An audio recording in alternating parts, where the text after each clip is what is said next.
నేడు నేడు నేడు నీవు చూచుచున్న ఐగుప్తీల నీకు చూడవు అంతే. ఆ పక్వ దశకు వచ్చిన దాకా వెయిట్ చేస్తాడు.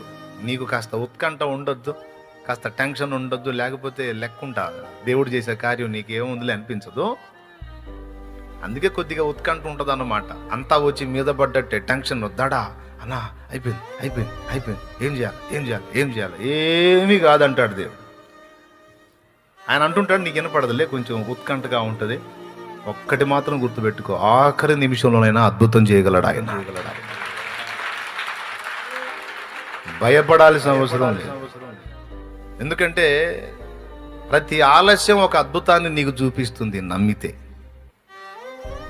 ప్రతి ఆలస్యం ఒక అద్భుతాన్ని చూపిస్తుంది నువ్వు నమ్మితే, విశ్వాసివై ఉంటే.